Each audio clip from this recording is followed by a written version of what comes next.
Hi, this is Mr. Evans. This is going to be a 5-minute summary of Unit 1.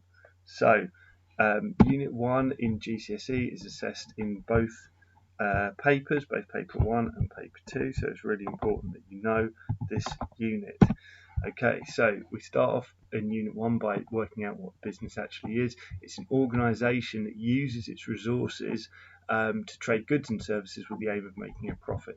In other words, it turns input, land, labour, capital and enterprise into outputs, which are goods and services. Businesses only have limited resources though, and this concept of opportunity cost becomes really important because businesses only have a limited amount of money. Well, let's just say we've got £300,000. We could choose to spend it on new computers or an advertising campaign, but you can't do both. So what should you do? Well, if your objective is to grow your market share, then obviously you want to spend it on the advertising campaign, but the opportunity costs that you have to give up new computers. Understanding this concept is great for evaluation in essays. You could recommend that a business doesn't take an action because the opportunity cost is too large. So that's a really important concept. There are 3 sectors of production: extracting raw materials, turning them into final goods, and then selling them to a consumer. That's the primary, secondary and tertiary sectors. Once a business decides what it's going to sell, it needs to decide where to locate. These are factors that will determine where a business locates, how close they are to customers, raw materials, labour, competition or costs. Right, the concept of liability is another key concept in Unit 1.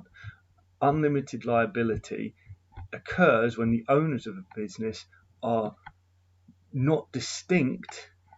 There's no distinction in law between the owners of a business, their personal possessions and the business possessions. Okay, so if I was a sole trader running a plumbing company, I would have my house, my bank account, but I'd also have certain assets that I use for the business. Okay, when there's limited liability, I set up a separate legal entity, a company, Mr. Evans Plumbing Limited. The company owns these things, but I'm a director of the company, but my personal assets are kept separately. This way, if something goes wrong with the company, my personal assets are protected because the company is its own legal identity, not like if I've got unlimited liability, where my personal assets are the same as the business's, and if the business goes bust, my assets could go. A sole trader is an individual who runs their own business. Basically, it's good because they get to be independent, keep all the profits, but they suffer from unlimited liability, and because there's only one of them, it can be difficult to run the business.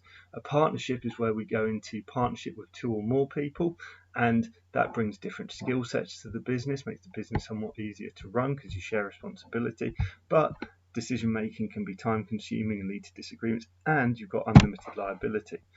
When you incorporate a company, it means that you become a private limited or a public limited company. These benefit from unlimited liability, where the owners are not personally responsible for a business's debts. Private limited companies get to control who becomes an owner, but they don't sell their shares on the stock market, which means they can't raise as much money as a public limited company, which sells its shares on the stock market, but you then can't control who becomes a shareholder, which might be bad news because maybe some people who buy shares in your company only want short-term profits. Then we've got not-for-profit organisations, which you will all be very familiar with. They're a different type of ownership. There are different stakeholders in a business. You need to know these different stakeholders and the fact that they've all got different objectives for a company, which means they can sometimes come into conflict. For example, a shareholder might want to maximise their returns, i.e. take lots of dividends out of a company, but an employee might want to maximise their pay, and those 2 objectives could lead to them coming into conflict. Businesses produce business plans. Why do they do it? It helps them to raise finance, helps them set objectives, and it basically shows good management and planning and helps the business achieve its aims and objectives. Aims and objectives are goals that a business organises its resources in order to achieve. There's a bunch of different objectives you need to be aware of, but essentially in the short term, a new business might just want to survive or break even. Then the business might want to start to grow, increase market share. Finally, business might want to grow internationally, profit maximise, etc. So aims and objectives are important because they tell the business what they're trying to achieve. So part of aims and objectives. Oh, there's 5 minutes. Okay, just finish this off quickly. Businesses sell products. When they sell products, that makes is their revenue. The money they earn from selling products is their revenue. That is a formula that you need to know. Business have fixed costs and variable costs. You add those together, you get your total costs, and when you subtract your total costs from your total revenue, that gives you profit, which is a major objective for most businesses. In order to achieve that, some businesses will want to grow. Businesses can grow organically, where they fund their own expansion, essentially, by opening new stores, or they can grow externally through mergers and takeovers, where you take over another company.